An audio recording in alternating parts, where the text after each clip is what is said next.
3일 만에 부활하신 후 제자들에게 부탁하신 말씀이 무엇인고 하면 마태복음 28장 18절에서부터 20절까지 말씀을 보면 뭐예요? 땅끝까지 이르러 뭐가 되라고요? 네, 증인이 되라. 그렇게 말씀하시면서 내가 너희와 언제나 함께 할 것이다. 내가 너희를 도울 것이니까 땅끝까지 이르러 내 증인되는 사명을 감당하라. 그렇게 부탁을 했습니다. 자, 그런데 오늘 본문의 말씀은 지금 예수님이 부활하셔서 바로 승천하신 것이 아니고 며칠 계셨어요? 40일 동안 계셨는데 40일 동안 계시고 난 뒤에 승천하시면서 마지막으로 남기신 말씀이 오늘 본문 말씀이라고 볼 수 있습니다. 오늘 본문에 있는 말씀도 예수님께서 제자들에게 강력하게 부탁하고 있는 것이 뭐죠? 땅끝까지 이르러 뭐가 되라는 거예요? 내 증인이 되라 라고 말씀하고 있는 거예요.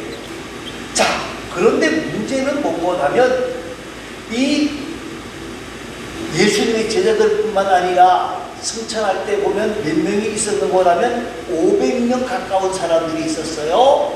500명 문도가 있었는데 이 500명의 사람들이 예수님의 명령에 관심이 있었다 없었다? 네? 예수님의 이 땅끝까지 이르러 내 증인되라고 하는 이 말씀에 별로 관심이 없었다는 거예요. 자, 오늘 본문이 그걸 보여주고 있어요. 저와 여러분이 예수의 증인이 되어지려고 그러면 어떻게 해야 되느냐? 교회만 나와서 되는 게 아니에요. 여러분, 우리는 다 구원받은 사람들이에요. 이건 부인하지는 않아요. 우리가 구원받은 사람들인데 오늘 저와 여러분이 예수의 제자가 되어지려고 그러면 그냥 따라가면 예수 제자 되는 게 아니라는 거예요.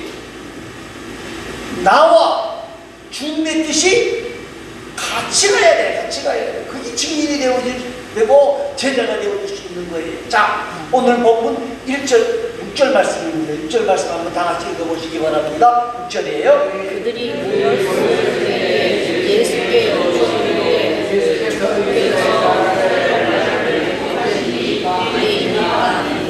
자, 여기 있는 사람들은 모두 몇 명이보다 몇 명이에요? 500명 사람, 500명 사람. 정말 예수님을 따른다고 쫓아다니는 사람이에요. 거기에 제자들이 분명히 있죠, 그죠? 네, 분명히 제자들이 있어요. 자, 그런데 지금 예수님께서는 마태복음 18장에서부터 계속 말씀하시는 것이 뭐예요? 땅끝까지 이르러 내 증인이 되라. 이것이 예수님의 명령이었어요. 그런데 제자들은 지금 예수님께서 계속 그 말씀을 하시는데도 생각은 다른 데 있어요. 뭐라 그랬어요? 그들이 모였을 때에, 그 말은 이제 예수님이 승천하시기 전에 500명 사람들이 모여있을 때에 한 사람이 질문을 던지는 겁니까? 뭐라고 던져요? 이스라엘을 회복하심이 이때입니까? 이 말이 무슨 말이고냐면요, 지금 이스라엘은 어디 나라의 식민지예요? 로마의 식민지. 로마의 식민지인데 예수님께서 마지막으로 예루살렘에 올라오실 때도 제자들이 뿐만 아니라 많은 사람들이 환영했던 이유가 뭘까요? 자, 예수님 가만히 보니까 이적과 기적, 능력이 너무너무 많아요. 그러니까 이 능력이 예수님이 예루살렘에 올라오셔서 누구를? 로마의 사람들을 완전히 몰아내버릴 거다. 그런 생각들이 모든 사람들에게 있었어요. 그래서 제자들도 예루살렘으로 올라오는데 예수님은 지금 무슨 생각을 하고 있어요? 십자가를 지금 고난의 생각을 하고 생각하고 있는데 예수의 제자들은요, 예루살렘에 올라가면 지금 우리는 로마에서 해방된다. 그러면 해방되는 것으로 끝나는 게 아니라 우리 예수님이 뭐가 된다? 왕이 된다. 그러면 왕 됐을 경우 사실 예수님의 제자들은요, 세상에서 예수님 왕이 돼서 그 제자들을 국무총리시켰다가는 그 나라는 거의 나갈 거예요. 세상적인 나라에서는. 왜요? 아는 게 없거든. 배운 게 별로 없거든. 그런데도 자기들은 뭐가 된다고 생각하는 거예요? 국무총리. 네, 국무총리 되고 싶고 부총리 되고 싶은 거예요. 그래서 치고받고 난리가 없어서 떨었던 거예요. 그런데 지금 예수님이 그런 예수님이었는데 죽었다가 어떻게 했어요? 다시금 살아나셨어. 이게 보통 인연입니까? 그러니까 지금 예수님은 열심히 제자들에게 앞부분에 또 말씀을 하셨어요. 사전에도 말씀하셨고 계속 말씀하셨어요. 약속하신 성령을 기다리라, 성령을 기다리라, 자꾸 이렇게 말씀하시는데 이 사람들은 뭐가 생각이 있는 거예요? 이스라엘 나라를 회복하심이 이때이니까. 이 말이 무슨 말이에요? 언제 우리나라를 로마의 손에서 뭐요? 독립시킬 때입니까? 이걸 묻고 있는 거예요. 지금 예수님이 지금 계속해서 말씀하시는 것하고 제자들이 생각하는 것은 엄청난 차이가 있는 거예요. 제자들은 지금 뭐만 생각하는 거예요? 이스라엘 나라의 회복만을 생각하는 거예요. 예수님은요, 하나님 나라의 회복이에요. 사랑하는 성도 여러분, 오늘 저와 여러분이 예수님을 따른다고 하면서 예수님은 지금 하나님 나라의 회복을 말하는데 우리는 계속 세상적인 복을 주시옵소서 이것만 얘기하면 되겠습니까? 안 되겠습니까? 그러니까 예수님께서 그들의 대답에 말씀에 아주 엉뚱한 대답을 하십니다. 자, 7절 말씀입니다. 7절 말씀 한번 읽어보시기 바랍니다. 이르시되 구하시기는 아버지께서 천국에 보내주셨으니 너희가 알 바 아니요. 뭐라고요? 이르시되 때와 시기는 아버지의 고난이니까 너희가 알 바 아니다. 이것은 좀 엉뚱한 대답이잖아요. 그래, 내가 이제 곧 이스라엘을 회복시킬 것이다. 이렇게 대답이 나와야 되는데 그 대답이 아니에요. 뭐라고? 때와 시기는 아버지의 고난이니까 너희가 할 바 아니야. 지금 예수님이 마음이 얼마나 아프시겠어요? 예? 예수님은 공생의 시작이 뭐예요? 회개하라. 뭐요? 천국이 가까웠느니라. 하나님의 나라의 회복을 이야기하는데 제자들은 지금 막 나는 지금 승천해야 하려고 하는데 이들은 계속해서 그렇게 40일 동안 가르쳤는데도 뭐에 관심이 없어요? 하나님 나라의 회복이라는 관심이 전혀 없는 거예요. 그러니까 속이 터지니까 하는 말씀이 때와 시기는 아버지께 있는 거지 너희가 알 바 아니야. 그렇게 말씀하십니다.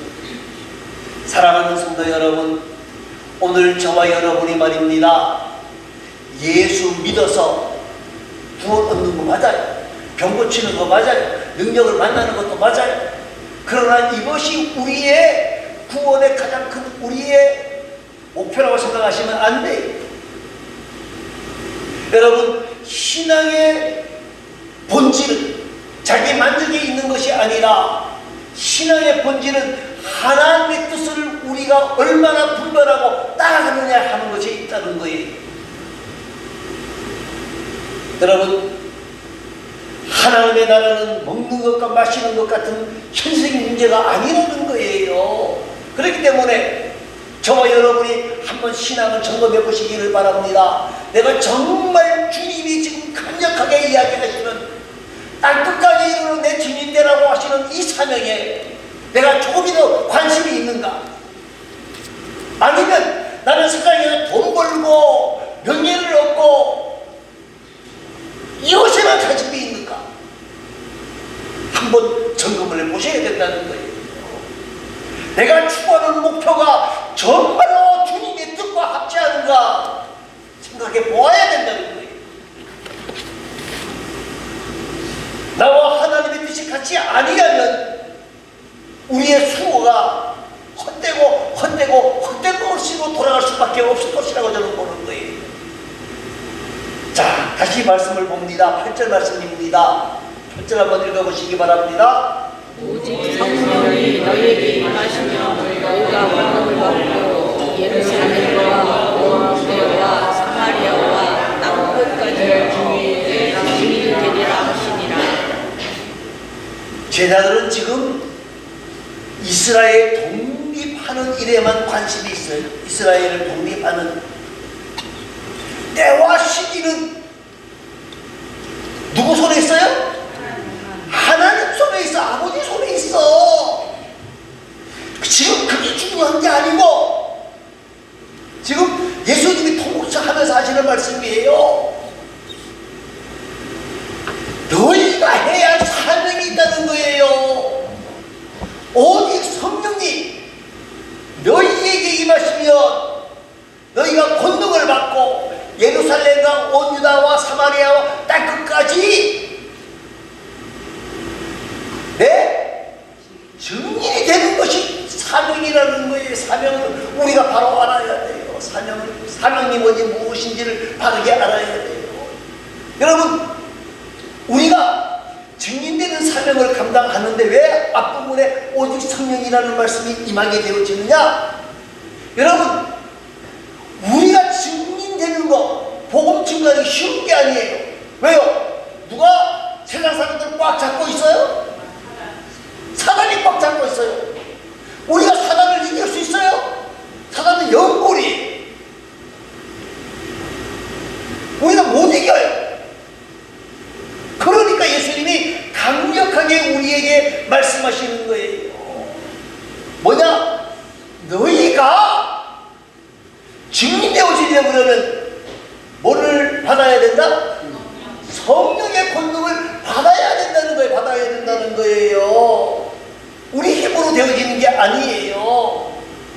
성령의 권능을 받아야 되는 거예요. 그래서 요한복음 16장 7절 말씀에 보면 예수님께서 제자들에게 뭐라고 말씀하십니까? 이제 내가 앞으로 떠날 날이 있게 되어지는데 내가 떠나게 되어지면 보혜사가 오실 것이다. 이 보혜사가 성령이시거든. 성령 하나님이 오실 것이다.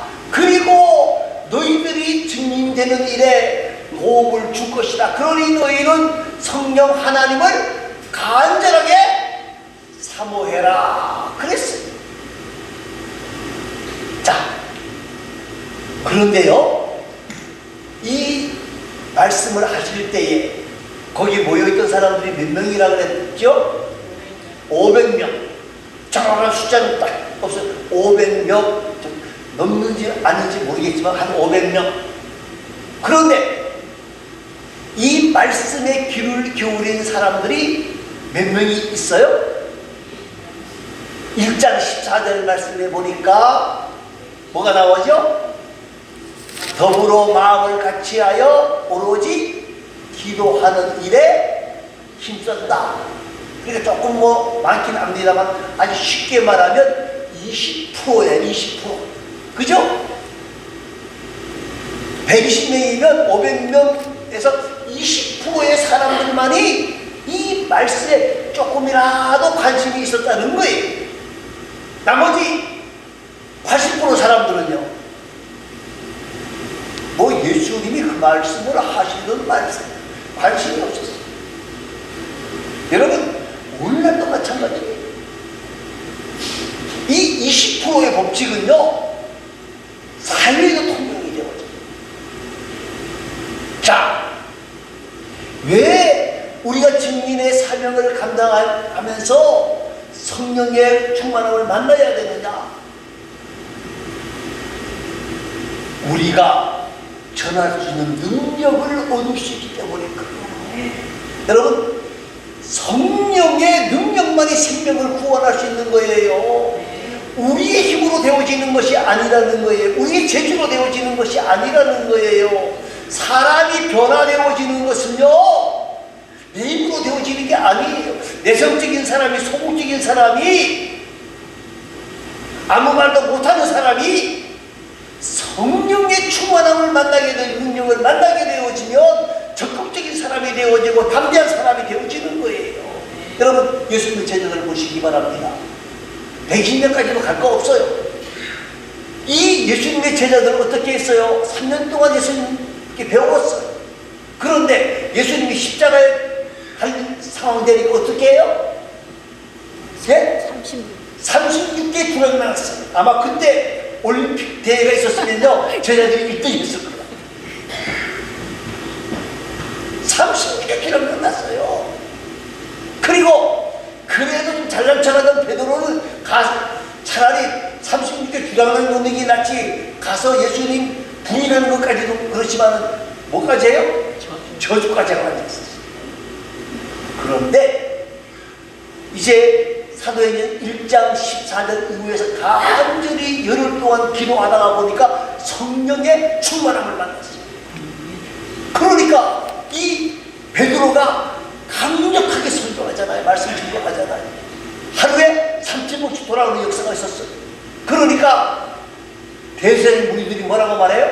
저 무식한 사람이 어떻게 저런 무식한 말을 할 수 있나? 누구의 힘이요? 성령, 하나님의 힘이요. 또 한 가지는요, 초대도 말씀을 드렸습니다마는요, 사람의 문을, 다른 사람의 문을, 마음의 문을 연다는 게 얼마나 어려워. 사단이 꽉 잡고 있는데 이 성령의 충만함을 받게 되어지면 누가? 성령께서 그 사람들의 마음을 움직이십니다. 여러분, 사도행전 14장에 보면 큰 두 가지 큰 사건이 있어요. 그 중에 하나가 뭐냐면요, 자주장사 누디아가 빌립보 강가에서 기도하고 있어요. 그 말이 무슨 말이냐면 아직 빌립보에 유대인들이 많지 않았기 때문에 뭐가 없었다는 거예요. 회당이 없었어요. 그런데 빌립보 강가에 가서 기도할 때에 누가? 바울이 거기에 찾아가게 되었죠. 바울이 찾아갔는데 그때 바울의 말을 듣고 하나님께서 누구의 마음을 움직여 주세요? 루디아. 네? 루디아의 마음을 움직여 주세요. 자, 여러분, 바울과 실라가 복음을 증거하다가 감옥에 갇혔어요. 옥문이 열렸어요. 그런데 간수장이가 와보니 옥문을 다 도망간 줄 알았는데 어떻게 해요? 사람 거기 그대로 있는 거예요. 그러니까 내가 어떻게 하여야 구원을 얻을 수 있습니까? 그 말을 던지게 돼요. 그 마음이 열려진 거예요. 왜? 뭐가 충만했기 때문에? 성령이 충만했기 때문에 되어진 사건. 사랑하는 성도 여러분, 사랑하는 성도 여러분, 오늘 저와 여러분이 이 땅을 살아가면서 말입니다, 성령의 충만함을 만나야 해요. 성령의 충만함은요, 크게 세 가지의 은혜를 줍니다. 성령 충만한 사람은요, 즐거워요. 성령 충만하다 그러는데 나는 성령이 충만한데 맨날 근심 걱정 이런 사람은 뭐 하는 거예요? 거짓말하는 거예요. 100%예요. 99%도 아니고 100%예요. 그 다음에 성령이 충만한 사람은요, 열정과 생기가 있어요. 성령이 충만한 사람은요, 환경을 탓하지 않아요. 성령이 충만한 사람은요, 강력하게 나아갈 수 있어요. 왜요? 성령의 역사는 사람들에게 위대한 권위를 구해 주십니다. 여러분, 오늘 저와 여러분이 말입니다, 중요한 것은 우리가 이 성령의 충만함을 받아서 그것 가지고 내 이름 내고 이게 아니라 땅끝까지 이르러 뭐하는 사람이 되어져야 돼요? 예, 본능을 가지고 담대하게 예수 그리스도를 증거하고 소개하는 귀하고 아름다운 하나님의 사람들이 되어져야 된다. 사랑하는 성도 여러분, 그 500명 가운데 정말 예수님께서 강력하게 외치는 이 외침의 음성을 들었던 110명의 문도들을 통해서 하나님의 복음이 증거되어지기 시작합니다.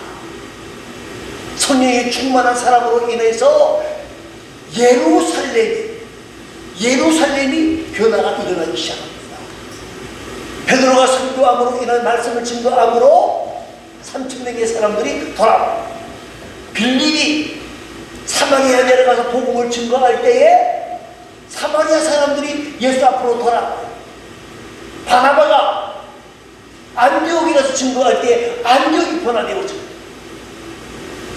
그리고 바울이 복음을 증거할 때에 소아시아의 사람들이 변화되어지는 역사가 있다는 거예요. 사랑하는 성도 여러분, 우리도 하나님 앞에서 성령의 충만함을 받은 사람들이, 성령을 받은 사람들이 우리에게도 성령의 충만함을 주시는 분이에요. 우리는 하나님 앞에 엎드려서 성령의 충만함을 구해야 돼요. 성령의 능력을 구해야 돼요.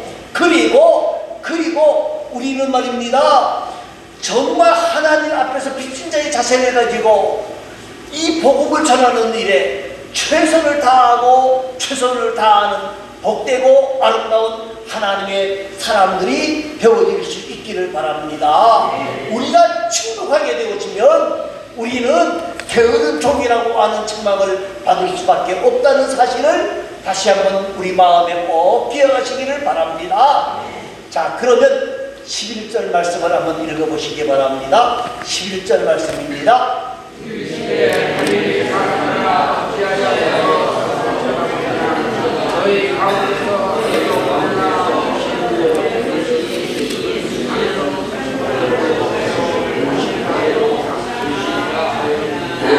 자, 성령의 사람들은요, 하늘 비전을 품고 사는 사람들이, 성령의 사람들은 말입니다, 땅만 보는 게 아니에요.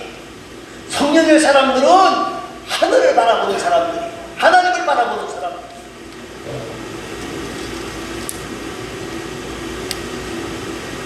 예수님께서 성령의 능력을 받고 땅끝까지 이르러 내 주님이 되라고 말씀하셨어요.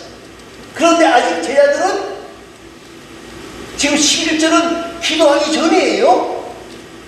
아직까지도 예수님의 그 의미를 깨닫지 못해요. 깨닫지 못하고요. 예? 아직도 어떻게 하면 이 나라가 회복되어질까 그것만 생각하고 있는데 예수님이 어떻게 해요? 승천하신단 말이에요. 그러니까 우리 한국말로 말하면 멍 때리고 뭐요? 하늘을 어이구 이스라엘 회복을 언제 되나? 그리고 멍하게 그것만 쳐다보고 있는 거예요. 멍 때리고. 그럴 때 갈릴리 사람들아, 이 갈릴리 사람들이라는 말은 거기에 모여있는 500명의 사람들이 다 갈릴리 사람이라는 말이 아니에요. 이 갈릴리 사람들아 하는 말은 누구를 가리키는 말일까요? 예? 예? 제자들을 가리키는 말이죠. 제자들. 예수님의 제자가 12명인데 한 녀석 가룟 유다 빼고 다 갈릴리 사람들이요. 그 제자들에게 하시는 말씀이에요. 어찌하여 하늘을 쳐다보느냐. 이건 어찌해서 하늘을 쳐다본다는 말의 의미를 우리가 한번 생각해 봐야 되는데, 그게 무슨 말이고 하면 책망이에요.